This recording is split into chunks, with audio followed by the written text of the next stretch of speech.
Hello and welcome to Long Beach Lens. I'm your host, Derek J. Simpson, Executive Director of the Long Beach Community Action Partnership. Our first guest is an author, marketer, social media strategist, and international adjunct professor, which I'm just hearing about, a great trip she has coming up. She is also the president of Rocky Peak Enterprises, LLC, and a very dear friend of mine. Please join me in welcoming Terri Thompson.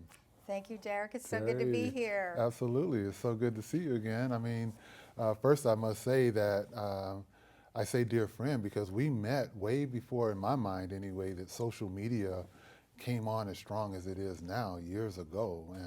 And you have a Long Beach connection, but let's start with that Long Beach connection, and then I want to go into how we met. So what's your connection to Long Beach? Well, Long Beach State, University of Long Beach, or the University of California at Long Beach is where I went to school. Okay. And so I really spent some very important years of my life at that institution, Right. and received a great education, met lifelong friends.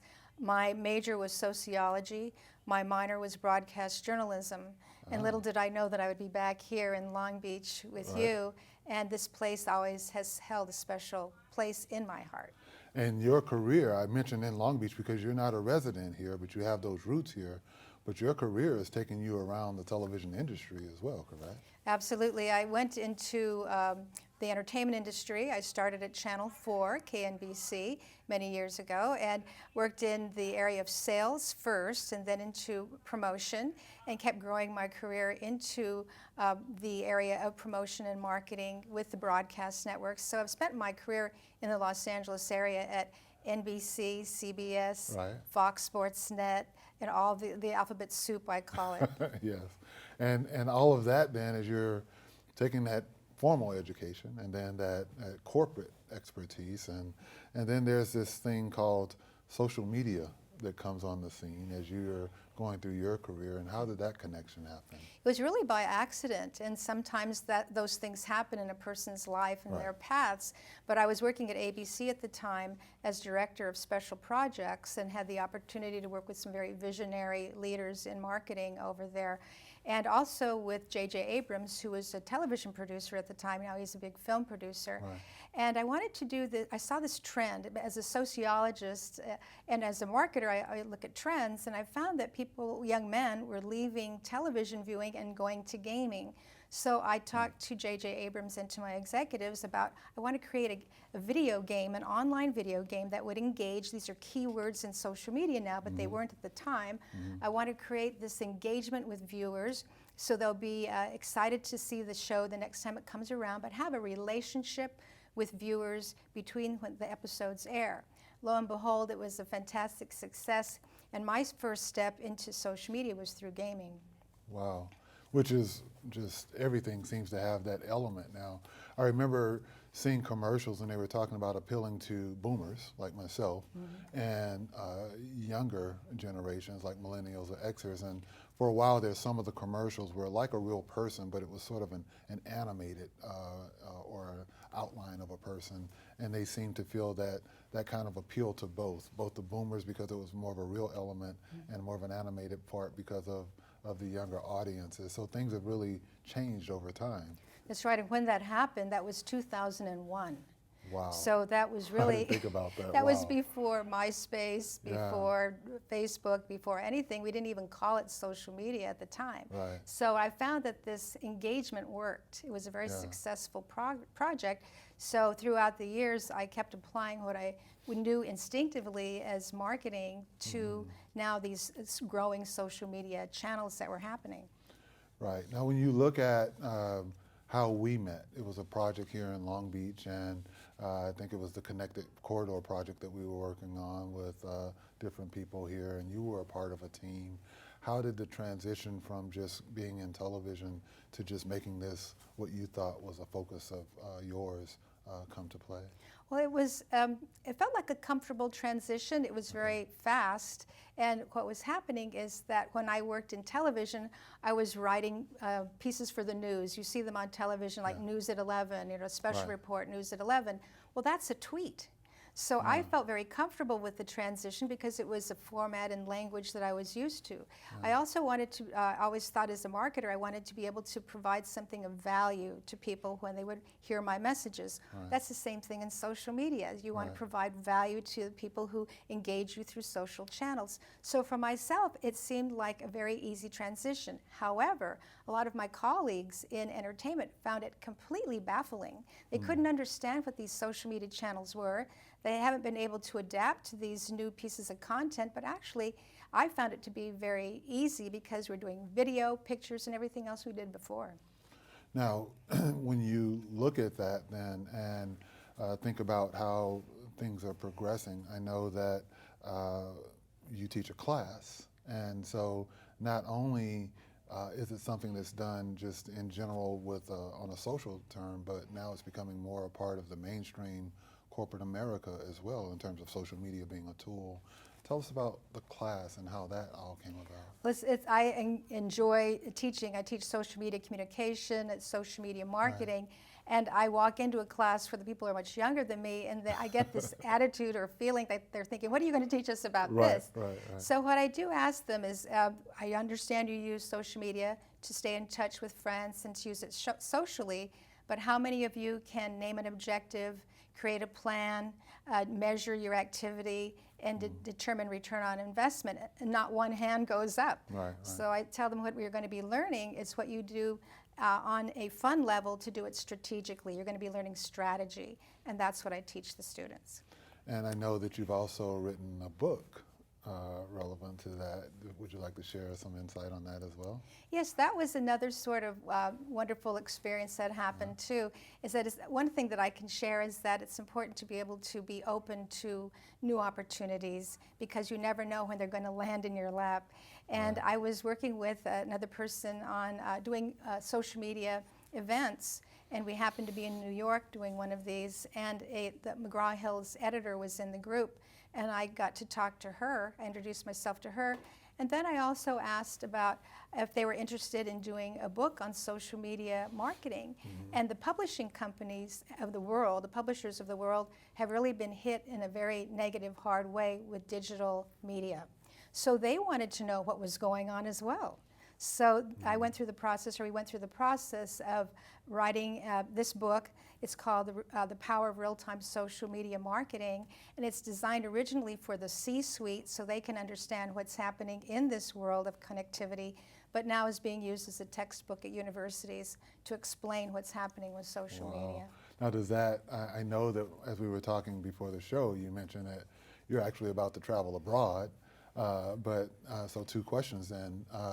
How is the book used nationally? Are you also going and lecturing at other colleges in addition to the one locally?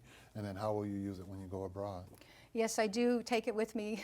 I take the book on the road. I'm sure you because we have some very important case studies in there that whether they're from entertainment and biotech companies and publishing companies. So no matter what your business or organization is about, you'll find some seeds that can really help you in your own transition or even progression in social media.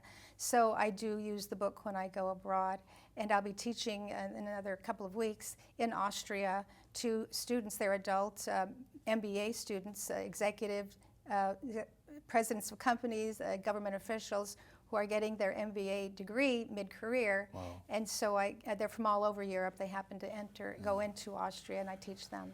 Social media is a game changer. I mean, socially and economically, strategically, it's really making a difference in how we live, how we interact, how we work. What are your thoughts on that when you think about the growth that you've seen in the industry? And it's going to keep growing. It will. I mean, I knew it when I saw it. You know, back in 2001, I thought this is really going to make a difference. And the difference that I see, Derek, is that throughout history, that when new communication channels are introduced to people and they have access to knowledge they didn't have before, then great societal shifts occur. And that's what's happening and has happened. And I knew this was going to happen because this is what happens throughout history. If people now have access to information on their smartphones who didn't have access before.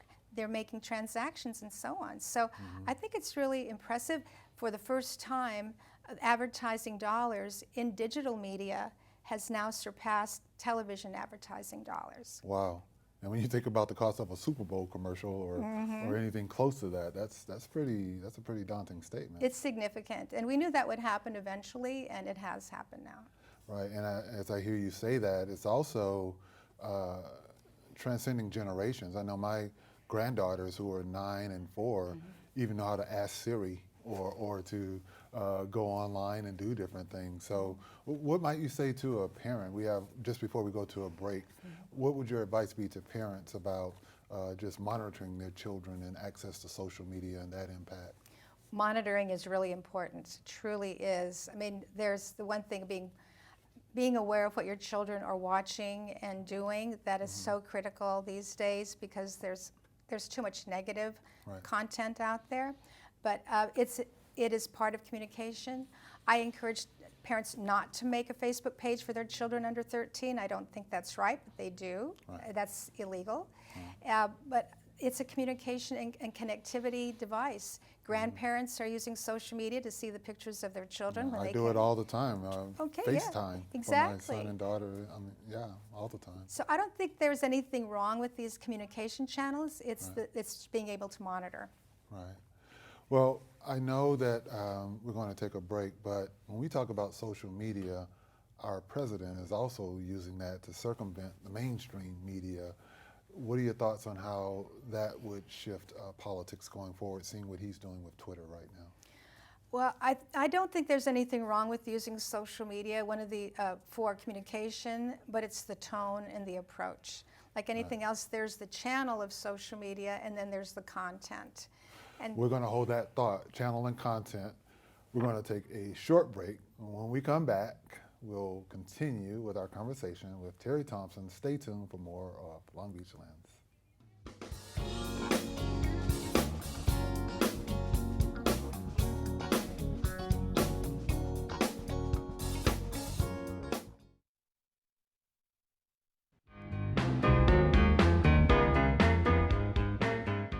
Very pet friendly. Everybody has a dog in Long Beach. It's Dog City.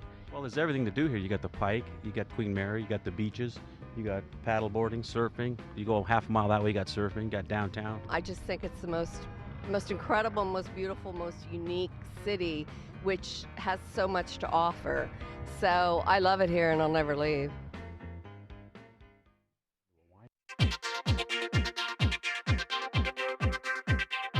Here live in the mix at the Pacific Ballroom here at the Long Beach Arena.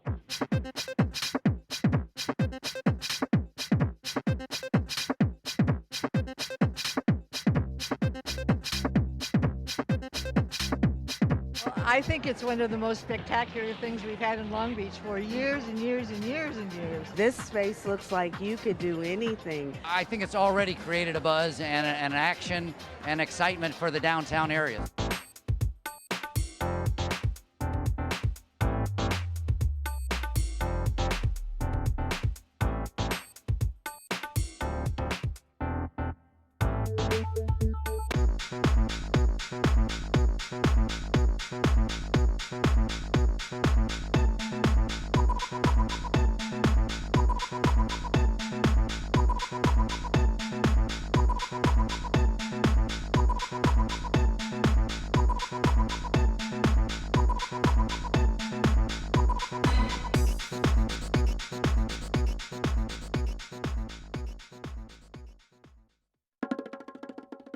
Do you have a deaf friend, relative, or someone you just want to know more about that's deaf? Here's some easy basic phrases. Hi, how are you? Hi, how are you? What's your name? What's your name? It's very nice to meet you. It's very nice to meet you. Do you know where's the bathroom? Do you know where's the bathroom? Please and thank you. Please and thank you. Have a nice day. Have a nice day.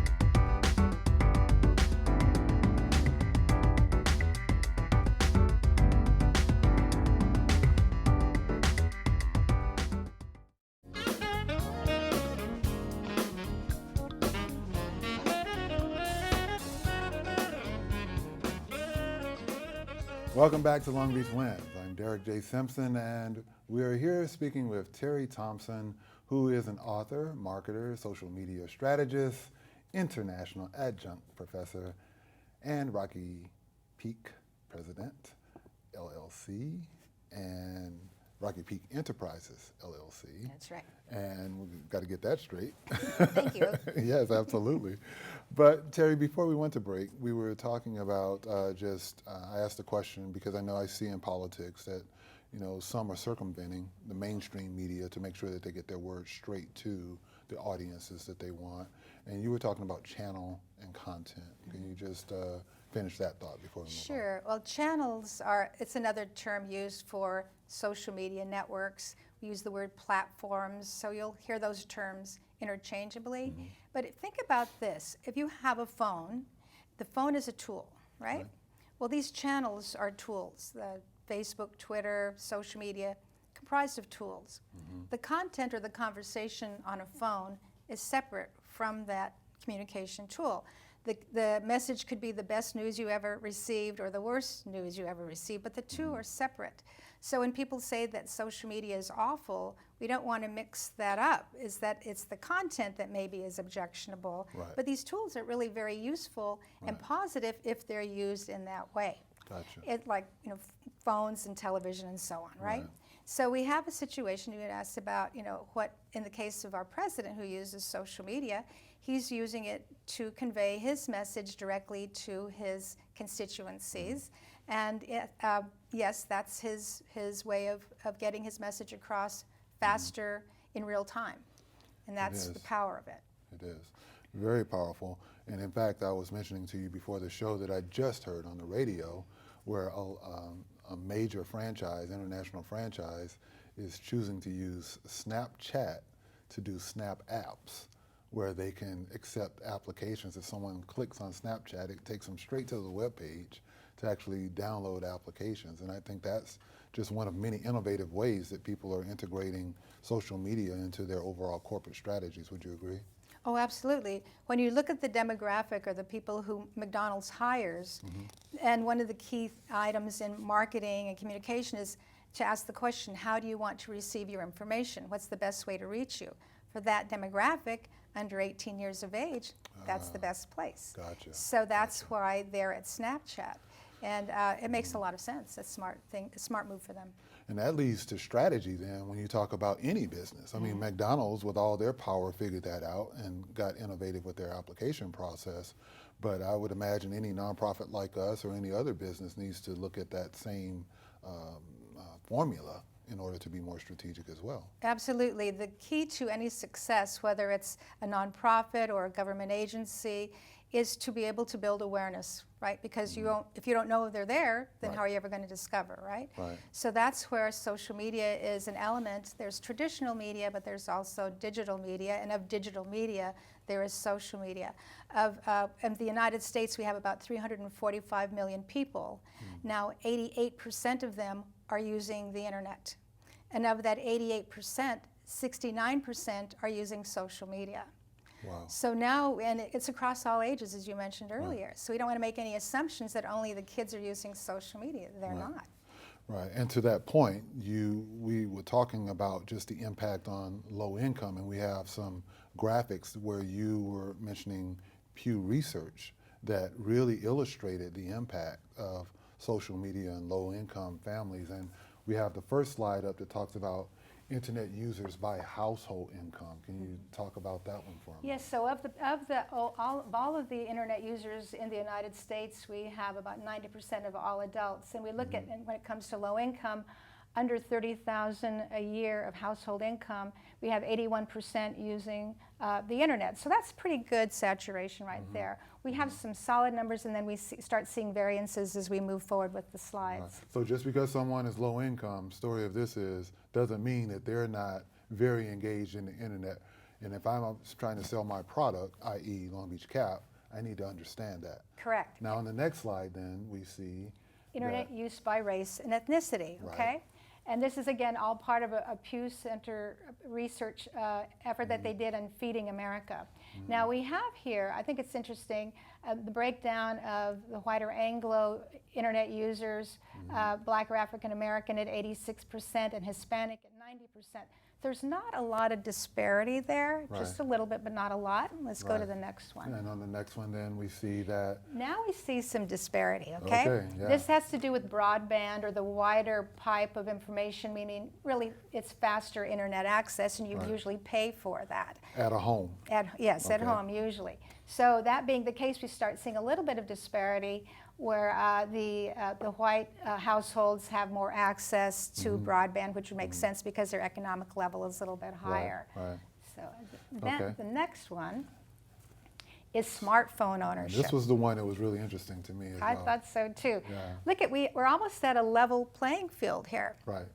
And as I mentioned before, when you provide information to people who didn't have it before, great societal shifts occur. Right. So we're talking about a population that is what we call in marketing leapfrogging. Okay. By leapfrogging, we mean that they're not buying a desktop computer first, and then buying a laptop computer, and then an iPad or a tablet. They're going directly, their first purchase is going to be a smartphone. Gotcha. So they're leapfrogging to that technology, and we see that across the board with Hispanics, African Americans, and Anglos. So if I'm a business or a nonprofit in this scenario, when I'm creating my marketing strategy, I want anything that's going to a smartphone or a smartphone app to be at the top of my agenda. Absolutely, and Facebook made mobile their first choice or priority for making sure that their app was fluid. They made that decision about 3 years ago, and last year Google announced that any websites that were not mobile friendly first, that their search results would drop down in Google search. Wow. So this is highly, highly significant. That is. And then I think we have another On the next one. slide, yes, we have, I think. Yeah. Now this shows a disparity in internet access, especially by those who are disabled. When you think about people who have low mobility and really depend on their own life and information in their homes sometimes, unfortunately they're the ones who have the least access. And that's also for what Spanish dominant households as well. But the next slide I think is interesting. We're talking about, as I started to mention, that shift towards smartphone dependent. And in this Pew Research, what I think is very key, because I'm going to give you some update on this information, this was based on a research that was done from September to November of 2016. Pew just revised some of these numbers about a month ago, and we've already seen a jump. Wow. What that means, if you look at the bottom, the 12% of African Americans who are smartphone dependent has now jumped to 15%. But the real leap has been among the Latinos. Instead of 13% as of this year, they're now at 23%. Wow. Huge jump, huge jump. So we see that happening across the board, that people are going to start using their smartphone for access, for transactioning, for information, for applying for jobs, for education. Now, do we have another slide as well as we're talking here? I think No, that's the we're last done? one. Okay. Yeah. And so this is what's happened in emerging markets, emerging countries, I should say, is that they found that for every 10% increase in mobile transactioning, that the gross national product increases by 1%. So there is an actual effect that happens by people using their mobile phones for business purposes, you know, your life, and increasing the economy of a country. We have just a little time and so many questions, but I want to do some rapid fire, quick responses from you so we can get some things in. Impact, trust, and transactions. When you hear that, what comes to mind? Oh, well, I think for impact, I think it's getting your message across very quickly because we are dealing in real time. And then the transactioning is making your user experience easy and fluid. And then the trust was the last one. Well, then by making it simple, fast, and efficient, you're going to gain trust. And when you think about solutions to the biggest challenges with social media, I know you can't say all of those, but what would be a nugget that you would want people to talk about? Solutions would be really think about the content that you're providing on social media. We're going to see technology continuing to change, especially in the augmented reality and also artificial intelligence. So I think being creative with how you can use these new challenges and new technologies for your purposes to engage the people who mean the most to you. And when you think about how social media can be used to better serve clients or customers? Are there specific things that stand out in your mind that you think people aren't quite maximizing that potential? Oh, absolutely. Right now, it's not an issue of whether people are using social media, because they are, but it's using it smarter. And really, that's a matter of finding out what's important to your customers, your clients, and being of value. Don't just talk about yourself. That's very boring, you know, but really speak about oneself maybe 80% of the time, 20% of the time, 80% of the time. Talk about the things that are important to the lifestyles and the values of the people you serve. That's powerful information as well. And finally, the future of social media. When you think about it socially and economically, just as you were perceiving things back in '01 that you saw come to fruition, what stands out in your mind right now about the future of social media that you think we should look out for? Well, it's here to stay, and I think that's a good thing. We were asked before, will Facebook still be around in 10 years? And the answer I still have is, I don't know. That was, 10 years ago, but now I'm saying, what we do know is that people still want to come together in communities and hear from other people what they think. Review sites are so popular. What are your opinions? How are you relating to me as a brand? That's not going to change. And so that really, brands, organizations, people who run businesses really just need to keep on top of what's happening in the conversation. Follow the conversation, because it's not going to go away. Speaking of go away, we got to leave, but man, you are so on top of things, and you're such a dear friend and such an expert in this industry. We've got your information up on screen. I hope people follow up with you. Thank you so much for coming down and being with us. Thank you for having me. Absolutely. I'd like to thank Terri, as I've just said, for joining us on today's show. Be sure to follow PadNet TV on Facebook, Twitter, and Instagram for the latest updates. We also welcome your comments and thoughts regarding this show as we strive to make Long Beach Lens a favorite source of local news, information, and entertainment. This show has been brought to you with the support of the Long Beach Community Action Partnership, helping people, changing lives. Thank you for watching Long Beach Lens.